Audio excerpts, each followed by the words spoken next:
Magandang araw mga kaibigan.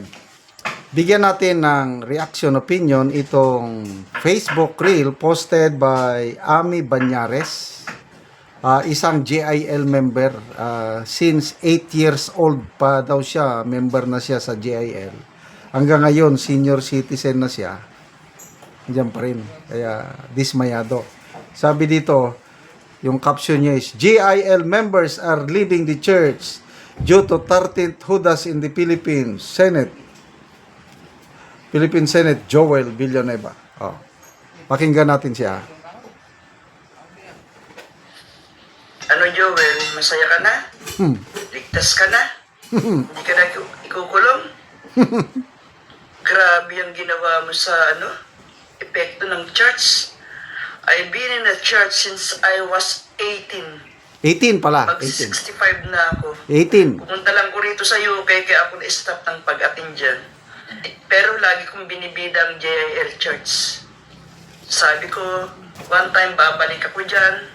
Kasi yan ang church na nagbigay sa akin ng spiritual uplift. Ngayon, ano ang ginawa mo? Sabi nga nila, Camille at Marcoleta, masahol pa sa Judas yung tatalikod sa kanila. Anong ginagawa mong, ano yung sinasabi mong magtatrabaho na lang, magtrabaho? Iba yon.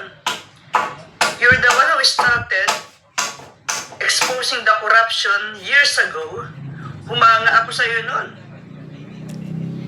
Pero ngayon, nasa na? Totoo man yun o hindi, nabahagang buntot mo. Mas masahol ka pa kay Judas. Ngayon, sabi ko, ng araw na nakita kong bumaliktad ka, niyakap-yakap po sila Risa, Untiveros, sila, yung mga minority black dati, kay Jetchalian Black, nangilabot ako. Second time, napaiyak ako. Unang napaiyak ako yung time na dinakip si tatay, dinala sa ICC si tatay Digong. Ito yung pangalawa, napakasakit. Bilang born again Christian, nakakahiya yung ginawa nyo. Ewan ko kung yung sinasabi ni Brother Eddie na sundin mo yung konsyensya mo.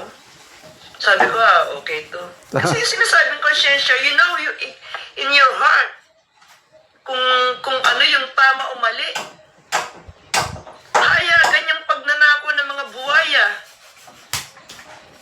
Kaliwat kanan, up and down, mga maletagan, halatang halata yung pagnanakaw, kitang-kita, mga mata natin sa mga ginagawa nila, sa sinasabi nila, sa mga ebidensya. Hindi kami tanga para hindi namin maramdaman yung talagang pagnanakaw sa kaban ng bayan. Joel, alam mo yan. Kasi natatandaan ko, years ago, ikaw unang nagsiwalat niyan, nag-expose ng nakawan.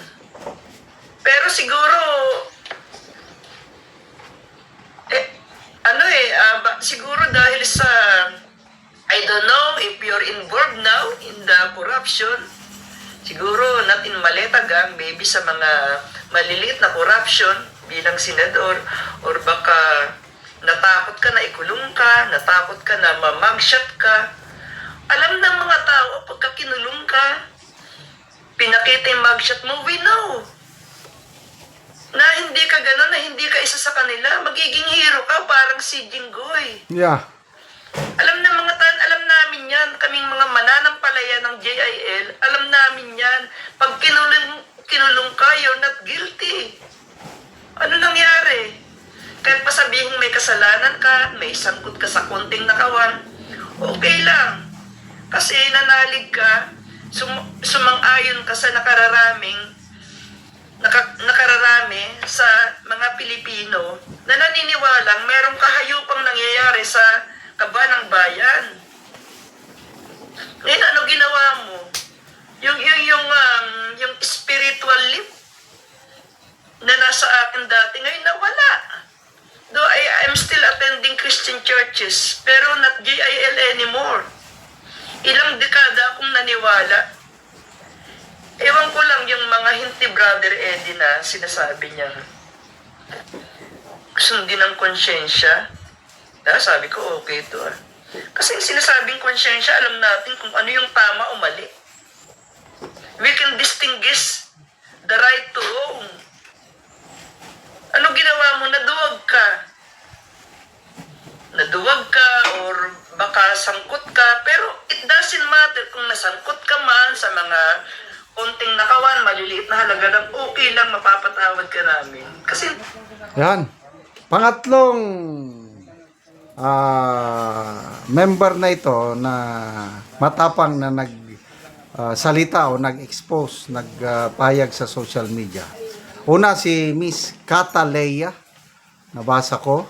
Sabi niya, aalis na ako sa GIL. I have been GIL member since more than 20 years na. 1999 siya na-baptize dahil dismayado siya sa ginawa ni Joel Villanueva. Mas takot ka pa, bahala na ang Diyos sa iyo. Sabi ni Cataleya.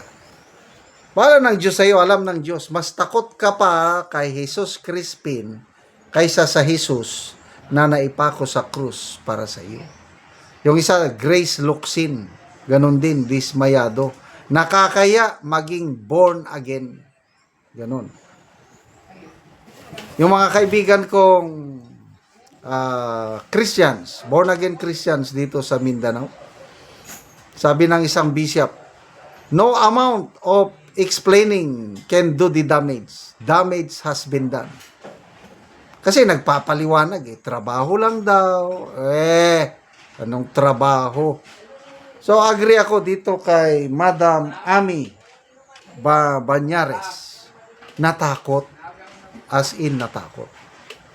Ayaw niyang makulong. Kasi kung tumindig siya sa prinsipyo niya, makukulong siya, kagaya ni Senator Jinggoy. Ngayon, dahil bumaliktad siya, number 13,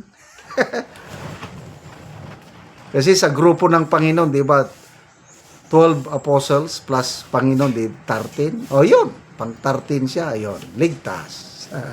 Kaya sino ba yung nagsabi kanina na si Attorney Edward Chico sabi niya na Senator Joel ang patunay na kapag tinanggap mo si Jesus Crispin na yung tagapagligtas, ay ligtas ka nga, yung kaso mo nawala na. Ay nako, salamat mga kaibigan sa inyong pagsubaybay sa channel na ito. Nakakatulong kayo ng malaki sa tribong Talandig ng Bukidnon dahil ang sweldo natin sa channel na ito is pantulong sa tribo. Namimigay tayo ng libreng yero at pako para makapagpatayo sila ng mas maayos na tirahan. Panoorin nyo ang video na ito. Karon mo na ni ang atop sa balay sa tagaan na muugiro. So dako na gid kayo og mga buslot ang iyang atop tungod kay dugay na manggod ni nga yero. Mana ni ang iyang itsura. So pambutangan lang gani og mga silupin.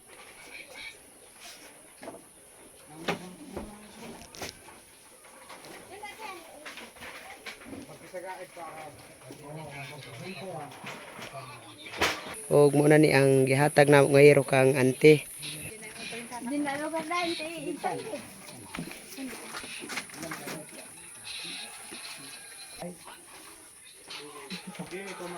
Nagyod ni kada kon sa buslot. So karon ante pila naman ni ka tuig ang inyong balay nga inani na ante ang itsura sa inyong atop dako.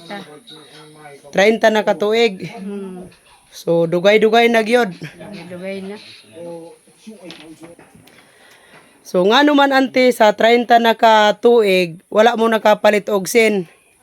Tungod sa ang